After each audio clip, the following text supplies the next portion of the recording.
स्वागत है झारखंडी हिंदी न्यूज पर। चलिए जानते हैं आज की छोटी बड़ी सभी महत्वपूर्ण खबरों को।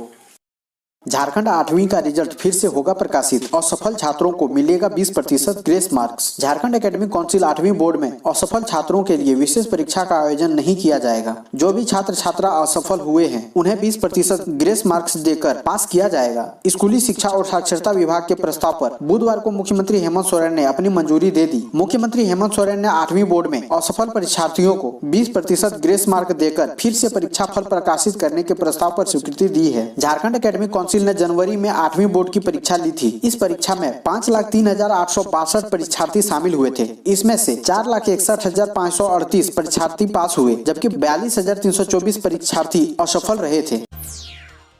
धनबाद के 3 सरकारी व 2 निजी पॉलिटेक्निक कॉलेजों में नामांकन जल्द। 2600 सीटों पर प्रवेश के लिए 14 को जारी होगी मेधा सूची। धनबाद जिले की 3 सरकारी और 2 गैर सरकारी पॉलिटेक्निक संस्थानों में संचालित डिप्लोमा पाठ्यक्रमों में प्रवेश प्रक्रिया जल्द शुरू होगी। इस वर्ष दाखिला मैट्रिक या अन्य समकक्ष परीक्षा के प्राप्तांक के आधार पर होगा। इसके लिए 14 नवम्बर को मेधा सूची जारी की जाएगी। कोरोना के कारण इस बार प्रवेश परीक्षा आयोजित करने के बजाय प्राप्तांक के आधार पर नामांकन लेने का निर्णय लिया गया है। झारखंड संयुक्त प्रवेश प्रतियोगिता परीक्षा पार्षद ने इस संबंध में अधिसूचना जारी कर दी है। धनबाद के 5 पॉलिटेक्निक को मिलाकर 2600 सीटों पर छात्रों को प्रवेश मिलेगा। झारखंड के पूर्व डीजीपी की पत्नी की जमीन की जमाबंदी की फिर से होगी जांच, इसलिए जारी हुआ आदेश। झारखंड के पूर्व डीजीपी डीके पांडे की पत्नी पूनम पांडे के नाम कांके के चामा मौजा की 50 डिसमिल गैर मजरूआ जमीन हस्तांतरण किए जाने की फिर से जांच होगी। दक्षिणी छोटा नागपुर के आयुक्त ने जांच में कुछ त्रुटि बताते हुए फिर से जांच के लिए अंचल कार्यालय भेज दिया है। अब कांके के सीईओ फिर से जांच करेंगे। जांच के बाद सीईओ अपनी रिपोर्ट भूमि उप समाहर्ता को सौंपेंगे। इसके बाद अपर समाहर्ता और उपायुक्त के मंतव्य के साथ रिपोर्ट फिर आयुक्त के पास पहुंचेगी। जानकारी के अनुसार आयुक्त कार्यालय ने जमीन का रिकॉर्ड और नोटिस देने की प्रक्रिया में कुछ खामियों को उजागर किया है और इसे ठीक करने को कहा है। ट्रेनें बंद और बसें भी है कम। छठ में घर कैसे जाएंगे लोग? 4 दिवसीय छठ महापर्व 18 नवंबर से शुरू हो जाएगा। बिहार और उत्तर प्रदेश के लोग इस महापर्व में परिवार के साथ अपने घर जाते हैं। इसकी तैयारी भी लोगों ने शुरू कर दी है, लेकिन उन्हें निराशा हाथ लग रही है। लोग रेलवे स्टेशन और बस स्टैंड का चक्कर लगा रहे हैं, लेकिन उन्हें ट्रेनों व बसों का अग्रिम टिकट नहीं मिल पा रहा है। छठ को लेकर ट्रेनें पहले की तरह चलेगी या नहीं, इस पर संशय बना है। फिलहाल 2 साप्ताहिक ट्रेनें ही बिहार के लिए चलाई जा रही है। वहीं झारखंड से बिहार व दूसरे राज्यों के लिए बसों का परिचालन 8 नवंबर से शुरू होना है। राज्य में करीब 200 बसों का अंतर्राज्यीय परमिट है, लेकिन कोरोना के कारण बस में आधी सवारी ही ले जाने का निर्देश है। यानी बस कहने को तो 200 हैं, लेकिन सीट 100 बसों के बराबर होगी। रांची विश्वविद्यालय में दिसंबर में शुरू होगा इंटर कॉलेज युवा महोत्सव। रांची विश्वविद्यालय दिसंबर माह में इंटर कॉलेज युवा महोत्सव आयोजित करने का मन बना रही है। रांची विश्वविद्यालय ने अपना संस्कृति और खेलकूद कैलेंडर तैयार कर लिया है। इसे निर्मला कॉलेज को उपलब्ध करा दिया गया है ताकि समन्वय का अभाव उत्पन्न न हो। सरकार की ओर से अनुमति मिलने के बाद कार्यक्रम का आयोजन किया जाएगा। दूसरी तरफ भारतीय विश्वविद्यालय संघ की ओर से विश्वविद्यालयों को क्षेत्रीय और राष्ट्रीय युवा महोत्सव का संस्कृति कैलेंडर जारी नहीं किया गया है। इस वजह कार्यक्रम शुरू करने के लिए निर्धारित तिथि तय नहीं हुई है। वहीं विश्वविद्यालय युवा महोत्सव के ऑनलाइन और ऑफलाइन आयोजन पर विचार कर रहा है। छात्रवृत्ति घोटाले पर झारखंड सरकार सख्त, डीसी को दिया जांच का आदेश।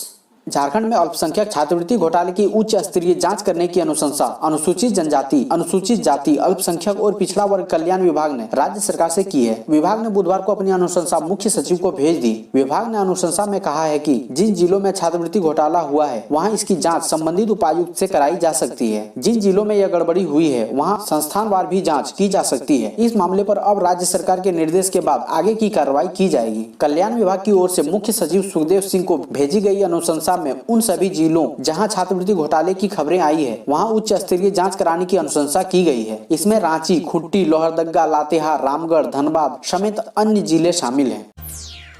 सतर्क रहें, ठंड में फिर से लौट सकता है कोरोना। प्रदूषण स्तर बढ़ने और हवा में नमी से संक्रमण फैलने का खतरा ज्यादा। दिल्ली में कोरोना वायरस की तीसरी लहर शुरू हो चुकी है। झारखंड में भी कोरोना को लेकर डॉक्टर और एक्सपर्ट अनुमान लगा रहे हैं कि इसकी वापसी हो सकती है। इसका मुख्य कारण ठंड को बताया जा रहा है। रिम्स के क्रिटिकल केयर के एचओडी डॉक्टर प्रदीप भट्टाचार्य ने बताया कि ठंड में वायरल इंफेक्शन बढ़ जाता है क्योंकि वायरस को अनुकूल माहौल मिलता है। प्रदूषण स्तर भी अधिक होता है, हवाओं में नमी अधिक होती है और बहाव भी धीमी होता है। ऐसे में बीमारी कमजोर मौके का इंतजार करती है। जैसे ही आपने ढिलाई बरती वह तुरंत अटैक करेगा। इस वजह से कोरोना वायरस का ठंड से मौसम में और सक्रिय होने की संभावना बढ़ गई है। साथ ही दिवाली, छठ जैसे कुछ मुख्य त्योहारों का भी मौसम है। यह एक दूसरे से मिलने और एक साथ इकट्ठा होने का समय है। इन जगहों पर वायरस तेजी से फैल सकता है। नजदीक आ रहे त्योहार और उत्सव मनाने को लेकर सरकार की ओर से अब तक नहीं जारी हुआ दिशा निर्देश। रांची जिले में दीपावली और छठ पूजा की तैयारी शुरू हो गई है, लेकिन कोरोना को देखते हुए इस बार दीपावली में पटाखे फूटेंगे या नहीं, घाटों पर छठ पूजा होगी या नहीं, इसके लिए लोगों में असमंजस की स्थिति है, क्योंकि राज्य सरकार की ओर से इस संबंध में अभी गाइडलाइन जारी नहीं किया गया है। इसलिए जिला स्तर पर भी अभी कोई अधिकारी त्योहारों के आयोजन को लेकर साफ साफ नहीं बोल रहे हैं। ऐसे में अनिश्चितता का माहौल बना हुआ है। हालांकि कुछ पूजा समिति छठ घाटों पर सजावट और विद्युत सज्जा की तैयारी में जुट गई है। विभिन्न पूजा समिति के पदाधिकारियों ने साफ कहा है कि व्रतियों को रोक नहीं सकते, जो भी छठवर्ती घाट पर आएंगे उनका स्वागत करेंगे, सजावट और विद्युत सज्जा भी करेंगे। इधर एसडीओ समीरा एस का कहना है कि 2 दिन में अगर सरकार का दिशा निर्देश नहीं आता है तो छठ पूजा को लेकर डीसी अपने स्तर से जिला के लिए गाइडलाइन जारी कर सकते हैं। कार्मिक ने जारी किया प्रोन्नति और पदस्थापन एक साथ देने का निर्देश। ST/SC को प्रोन्नति दिए जाने के मामले में सरकार 15 दिनों के बाद निर्णय लेगी। राज्य गठन के बाद से ST/SC अधिकारियों व कर्मचारियों की प्रोन्नति में गड़बड़ी के मामले की जांच कर रही विधानसभा की विशेष कमेटी को भरोसा दिलाया गया है कि सरकार इस संबंध में न्याय संगत फैसला करेगी। इस मामले में विभिन्न दस्तावेजों व कोर्ट के फैसले के अध्ययन के बाद ही सरकार निर्णय लेगी। बुधवार को विशेष कमेटी की बैठक हुई। बैठक में मुख्य सचिव सुखदेव सिंह और कार्मिक सचिव अजय कुमार सिंह पहुंचे थे। सरकार की ओर से 15 दिनों का समय मांगे जाने के बाद कमेटी ने कार्यकाल 15 जनवरी तक बढ़ाने का प्रस्ताव स्पीकर रविंद्रनाथ महतो को भेज दिया है। पहले इस विशेष कमेटी का कार्यकाल 15 नवंबर तक खत्म हो रहा था। इधर कमेटी के सदस्यों का कहना था कि प्रोन्नति के मामले में राज्य गठन के बाद से ही अनियमितता हुई है। वरीयता के आधार पर प्रोन्नति नहीं दी गई है, रोस्टर का पालन नहीं हुआ है। कमेटी ने इस मामले की समीक्षा करते हुए पाया कि कई विभागों में वरीयता क्रम में नीचे के अधिकारी कर्मचारी को प्रोन्नत कर दिया गया है। वहीं कमेटी का कहना था कि आरक्षण और प्रोन्नति का मामला दोनों अलग अलग विषय है। झारखंड में अवैध वसूली फिर हुई तेज। कोयला कारोबार में सबसे ज्यादा लेवी और रंगदारी। रांची और चतरा से सटे कोल परियोजनाओं में माफिया राज हमेशा से हावी रहा है। बिना लेवी रंगदारी वसूली कोयला का वैध या अवैध कारोबार नहीं होता। इधर कोयला बिक्री और ट्रांसपोर्ट का सीजन आते ही अवैध वसूली ने फिर तेजी पकड़ ली है। अमरपाली कोल परियोजना, मगध परियोजना, रोहिणी सहित अन्य परियोजनाओं में अवैध वसूली का खेल जारी है। कोयला के कारोबारी माफियाओं टीपीसी उग्रवादियों को हिस्सा देकर ही कोयला का कारोबार करते आ रहे हैं। अफसर भी अनजान बने रहते हैं। कोयला जगत में जमकर टेरर फंडिंग का खेल चलता आ रहा है।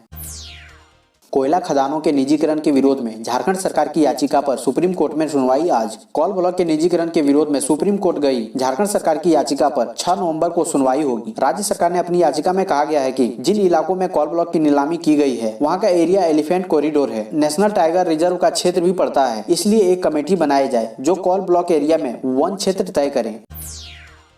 झारखंड के गांव में लगेगी मोबाइल लोक अदालत, जानिए कैसे होगा विवादों का निपटारा। झारखंड के गांव में एक बार फिर से मोबाइल लोक अदालत लगेगी। विवादों की सुनवाई करने के बाद तत्काल उसे निपटाया भी जाएगा। विवाद निपटाने के लिए डालसा यानी जिला विधिक सेवा प्राधिकार के वकील और पारा लीगल वॉलंटियर भी मौजूद रहेंगे। मोबाइल लोक अदालत लगाने के लिए हर जिले में टीम बनेगी। इसके बाद गाँव का चयन कर टीम पहुँचेगी। इस मोबाइल लोक अदालत में छोटे छोटे विवादों का निष्पादन का प्रयास किया जाएगा। मोबाइल लोक अदालत लगाने के लिए गाँव में एक बस जाएगी। इसमें डालसा के पैनल अधिवक्ता मौजूद रहेंगे। गांव के लोगों को पूर्व में सूचना दे दी जाएगी। पारा लीगल वॉलंटियर विवादों से संबंधित सूची तैयार कर पहले ही रखेंगे। सभी पक्षों को समय पर मौजूद रहने को कहा जाएगा। छोटे विवादों को आपसी समझौते के आधार पर निपटाने का प्रयास किया जाएगा। स्वास्थ्य विभाग में भ्रष्टाचार पर होगी जेल। झारखंड के स्वास्थ्य मंत्री बन्ना गुप्ता ने कही, बेहतर काम करने वाले अधिकारियों का सरकार सम्मान करेगी, लेकिन जानबूझकर गलतियां करने और जनता के हितों की अनदेखी करने वाले अधिकारियों पर कड़ी कार्रवाई की जाएगी। भ्रष्टाचार का सबूत मिलने पर यह नहीं देखा जाएगा कि कौन सरकार के पक्ष में है और कौन विरोधी है। जरूरत पड़ी तो प्राथमिकी दर्ज कर आरोपित को जेल भेजने का काम किया जाएगा। हम पूर्ववर्ती सरकार की तरह अपना गुणगान करने वाले नहीं आए हैं। मीडिया हमें आईना दिखाए, हम विकास करने के लिए संकल्पित हैं। रघुवर सरकार के कार्यकाल में आयोजित 2 समिट और 1.33 लाख लोगों को रोजगार देने की होगी जांच। मुख्यमंत्री हेमंत सोरेन ने पूर्ववर्ती रघुवर सरकार के कार्यकाल में हुए स्किल समिट 2018 और ग्लोबल स्किल समिट 2019 की जांच स्वतंत्र एजेंसी से कराने का निर्णय लिया है। विधायक प्रदीप यादव ने विधानसभा में अल्पसूचित प्रश्न के माध्यम से इन दोनों आयोजनों पर कई सवाल उठाए थे। उन्होंने समिट के दौरान 1.33 लाख लोगों को दिए गए ऑफर लेटर की भी जाँच की थी। मुख्यमंत्री ने इस पर गंभीरता दिखाते हुए आयोजन के साथ ऑफर लेटर देने की भी जाँच का निर्णय लिया है। झारखंड के इतिहास में पहली बार सरना धर्म कोड को लेकर विधानसभा का विशेष सत्र 11 को विधानसभा अध्यक्ष ने कही ये बात। झारखंड के इतिहास में पहली बार सरना धर्म कोड को लेकर 11 नवंबर को विधानसभा का विशेष सत्र बुलाया गया है। हेमंत सोरेन सरकार ने सरना धर्म कोड की मांग को लेकर गंभीरता दिखाई है। झारखंड के आदिवासियों की प्रमुख मांगों में से ये महत्वपूर्ण मांग है। झारखंड विधानसभा अध्यक्ष रविंद्रनाथ महतो ने ट्वीट कर कहा है कि सरना धर्म कोड से आदिवासियों को नई पहचान मिलेगी, जो कि आदिवासियों के विकास में सहायक होगा। विकास योजनाओं के क्रियान्वयन में लाएं तेजी। विकास योजनाओं को धरातल पर तेजी से उतारने की जरूरत है। कल्याणकारी योजनाओं का लाभ जनता तक पहुंचना सुनिश्चित करें। ये बातें गुरुवार को परिषदन में झारखंड के ग्रामीण विकास एवं संसदीय कार्य मंत्री आलमगीर आलम साहिबगंज जिले के अधिकारियों से कही। मंत्री ने जिले की विकास योजना की समीक्षा बैठक भी की। ग्रामीण विकास मंत्री ने उपायुक्त रामनिवास यादव से जिले में ग्रामीण विकास से संबंधित योजनाओं पर चर्चा की एवं सरकार द्वारा संचालित योजनाओं के सफल क्रियान्वयन पर विमर्श किया। सुदेश महतो दोबारा हुए कोरोना पॉजिटिव। आईपीएल प्लेऑफ देखने के लिए यूएई जाने की थी तैयारी। झारखंड के आजसू विधायक सुदेश महतो दोबारा कोरोना पॉजिटिव हो गए हैं। दरअसल सुदेश महतो आईपीएल प्लेऑफ देखने के लिए यूएई जाने की तैयारी में थे। यूएई जाने से पहले उन्हें अपना कोविड टेस्ट कराना जरूरी था। इसके बाद बुधवार को जब आई रिपोर्ट तो वे पॉजिटिव पाए गए। फिलहाल इलाज के लिए उन्हें क्वारंटाइन रहना है। देश में कोरोना के मामले अभी भी कम नहीं हुए हैं। लगातार कोरोना को लेकर सोशल डिस्टेंसिंग बरकरार रखने और अनिवार्य रूप से मास्क पहनने की सलाह दी जा रही है। आपको बता दें कि सुदेश महतो इससे पहले वे अगस्त के महीने में कोरोना पॉजिटिव पाए गए थे।